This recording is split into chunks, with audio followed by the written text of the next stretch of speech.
So I've been a full-time landscape photographer about 8 years now. And doing this full-time, I found two things that will really bring your photos and your sense of motivation to get better at photography down. Number one is losing the motivation to go out and shoot. And I found that this happens when I no longer have a sense of adventure. So when I first got into photography and I was learning, I went to all these hot spots on the internet and they just got boring to shoot over time. And I lost my sense of adventure, so I wasn't motivated to go out and shoot because I wasn't excited about the compositions or the locations I was shooting. So I started to learn how to go day hiking, and then I got into backpacking and I pushed my skills to live out in the wilderness longer and longer. Whereas now I'm doing 8 to 10 day trips where I'm living out of my backpack and taking photos in the wilderness. Now you don't have to push it that far if you don't want to, but this has constantly allowed me to push my motivation and my sense of adventure. So to do that, I always wanted to make sure I'm getting into new locations. The number two thing that really lost my motivation over time is coming back from trips and I had a bunch of really bad photos on my camera and I didn't have any good ones on there. So I developed this 3-part checklist, and it's just 3 simple steps, and I go through them every time I'm going to go on a trip or take a photo. And by following this easy checklist, you can constantly keep your motivation high. And if your motivation's high, you're constantly going to get better at photography and improve your photos. So it's going to be a cycle as you get better at photography. You're going to get a lot of motivation and you're going to watch your skills spike. And then as you get really good at these basic skills, you're going to slowly watch your motivation drop because you don't know what to learn next or where to explore next. It's going to slightly drop, and you want to make sure it doesn't drop too far before you find that next sense of motivation that spikes it up even further. So the number one thing that I found to really make my motivation high for landscape photography is always learning new outdoor skills and pushing my trips into new locations. So I have this system that I developed to search for locations online first and get this idea in my mind what they're going to look like and what I want to shoot there, and also get the perfect weather scenarios for that area. So you guys can go in the YouTube search and search for my video, Find the Best Photo Locations. And this is my system I use to find locations. So the number one thing on this checklist, always have locations that motivate you to go out and shoot. If it's something you've done a million times before, you're just not going to be motivated because the human mind likes a sense of adventure. And if you have that sense of adventure, that dopamine rush to your brain also allows you to learn much better and push your skills much faster. So I also have a free course you guys can test out on my website for 10 days, and it gives you access to all my courses, but I have this in-depth course that goes into all my scouting and planning for locations and learning how to read the weather and get the best shots. So you guys can check that out. So after I go through the basics of this 3-part checklist that you guys are going to learn here, I'll also show some photos and how I made myself motivated by taking these photos and having these specific circumstances in place. So the number one thing to keep yourself motivated and continuous learning is find new adventurous locations. The number two thing I'm always looking for in the field is good light on the scene. If I'm out on a backpacking trip, I don't care how far I've hiked. If the light's not good for the scene, I just don't shoot it at all. Because if I'm shooting a location and there's not good light, there's not going to be good color. And there's also not going to be a good composition there because everything is going to be flat and dead from the light.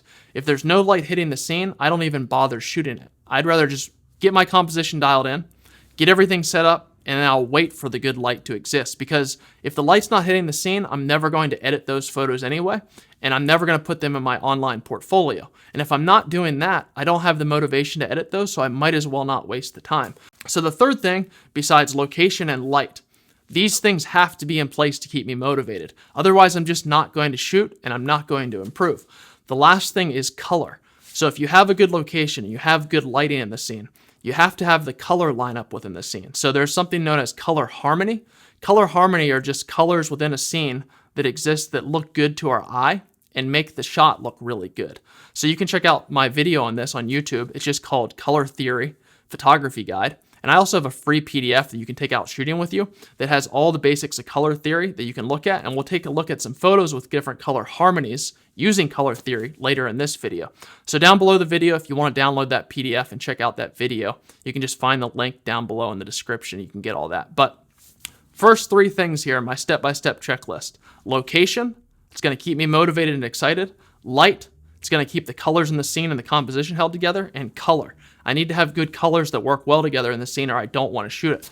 The worst case scenario is always coming back from trips and you don't like any of your photos, but you're not sure why you don't like them. And this is going to cause you to lose motivation to constantly improve. But if you have a great location, good light, and good color, as you'll see here in the following photos, then you're always going to be motivated to improve. So let's jump on the computer. I'm going to show you different photos and different techniques for each of these 3 steps in the checklist. And then you can take all these skills and go out shooting with you and constantly have motivation. So I found this location on Google Earth, and there were no trails into it, and it was extremely rugged terrain. So I wasn't sure at all how we would get here. So we just decided to load up 5 days of food and all our backpacking gear, tent, sleeping pads, and all that stuff, and try our best to find a way into this location. So it ended up we had to bushwhack up this, I guess, 3,000 foot slope, really dense old growth forest in the Pacific Northwest, and it was just pouring rain, and then there was some freezing rain that started later in the day. And once we got to the top of this hill, we had to climb over this spine that was probably 3 feet wide with 200-foot drops on both sides. So we were crawling on our hands and knees to get over it, just thinking how bad the terrain would get in front of us. And it ended up mellowing out after that section, and we got perched up on this little saddle or ridge line looking down at this really blue alpine lake. And the water of this lake was actually this color. It was absolutely fantastic. So we set up our tents, and then that night, the biggest lightning storm that I've ever witnessed rolled in. There were 200 lightning strikes, probably within 2 to 3 miles of where our tents were at. So we got as low as possible, tucked down below this ridge line, and just waited it out on our sleeping pads, and my hands and my arms were tingling, and my hair was standing up from so much electricity in the air. So this was one of those trips that pushed my motivation to an all-time high because the whole thing was a constant adventure. So that was number 1 step in the checklist, is location. The next is light. After this storm rolled through, I knew I had to wake up early the next morning because I checked the satellite weather, and looking at that weather, it looked like there were going to be clouds in the sky, but most of the really dense clouds were rolling out the night before. So after that lightning storm hit, all the dense clouds rolled out, and when I woke up, there was fog down over this lake. But just before the sun started to come up, all that fog cleared, and I got some really good light on the scene. So you can see all the lights hitting this glaciated peak, but it's also hitting it over here. When you have direct light hitting a scene, or diffuse light hitting the clouds, it's going to make really good color all throughout the scene. So if there wasn't light on this scene, it's just going to look really bad, and the photo is not going to come together. But by having light on it, I can have these really nice transitions from dark areas to mid-tone areas to light areas, and this helps your eyes move all throughout the photo. So the last thing I was looking for besides location and light was color. It's essential that you use color harmony in your images, because if you don't use color harmony, the images aren't going to look good because the colors won't mesh together in a way that complements each other. So you guys can Google Dave Morrow color theory, and you'll be able to download my free PDF guide and take it out shooting with you to help you align these in the field. After you do it a few times, you'll just memorize the color harmonies, and it's going to be really easy for you. Color is one of the key ingredients that you really need to bring your photos together and stay highly motivated to continue editing. So for this image, I have what's called a triadic color harmony. So the first thing I always do for any image is select the key color. This is the main or dominant color in the image. And for this one, it's probably blue or yellow. It doesn't really matter which one you pick. You just have to have something to base this off of. So let's just say it's yellow, which is right here on my color wheel. So using a triadic color harmony, I needed other colors that lied across from it and then at a 60-degree angle right here. So you can see how this makes a triangle between these 3 colors right here. So yellow, which is up in the sky.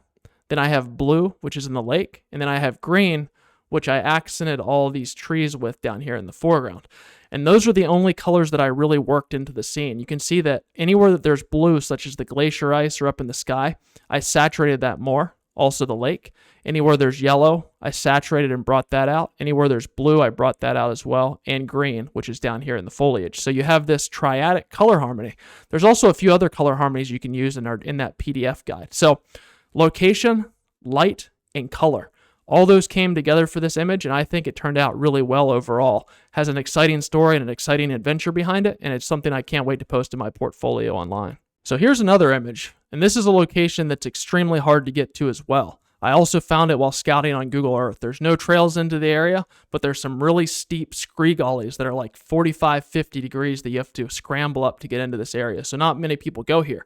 I've actually never seen a good body of landscape locations or landscape photos from this area. So I really wanted to get up and shoot it. And I took this about 5 years ago. So we got perfect weather, perfect lighting conditions, and everything really came together for this shot. So the approach to this location was about 18 miles. We hiked up this long river valley on a trail, and then we forded this river and cut off trail. And we slowly made our way up into this basin, and this is the headwaters for all the rivers surrounding it. These peaks are 9 to 10,000 feet, and you can see they're really, really steep. And our tents and our camp was actually right down here. So you can see the scale of this scene. Here's my tent. Here's my buddy Iron's tent. So if you zoom back out, just think about the scale of this scene with our tents right there. So I took this shot from halfway up this peak that I was scrambling up, and it gave me a really good view on the entire scene. I was extremely motivated to get out here because I didn't know what was coming next, and the whole thing was an adventure. My mind was always saying, what's going to happen next? How bad's the terrain going to get? Are we going to get good weather? Are we going to get good light? Or are we just going to get nailed by a storm? The hard thing about landscape photography is being out in stormy, dynamic weather conditions is ideal because that's when all this good light happens. So I'm always putting myself in locations that are hard to get to because that motivates me. It doesn't mean you have to go to locations like this right away. You might just start out with day hiking and then get into maybe 1 or 2 night backpacking trips and then start pushing yourself into 10-day backpacking trips.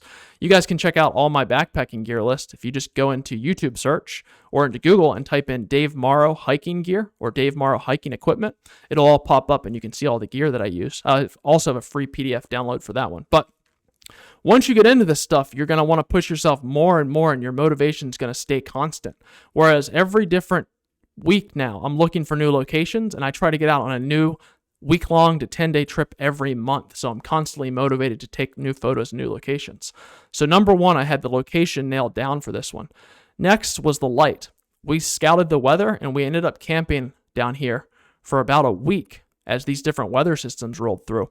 And 2 of the days, the light rolled through perfectly where you have this side light where it just really makes a lot of depth in the scene. If there wasn't any light on this scene, you wouldn't have any transitions from dark areas to light areas to dark areas or different colors coming out and different saturation values coming out. And it just wouldn't work well.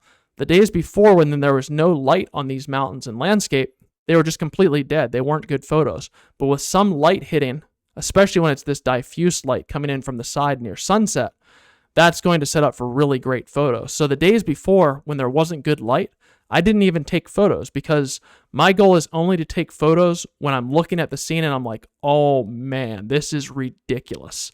If I'm not saying that in my mind, I'm not taking the photo because then I'm just going to come back from the trip with a bunch of bad photos on my camera. I'll never be motivated to edit them. They'll never go in my portfolio. So there's no reason to take them. So I try to be very precise in the photos I take. I need to have good location, good light, and then the last thing is color. So we have another color harmony going on here. It's a much simpler one, and it's just called a complementary color harmony. Complementary color harmony is just 2 colors that lie directly across from each other on the color wheel.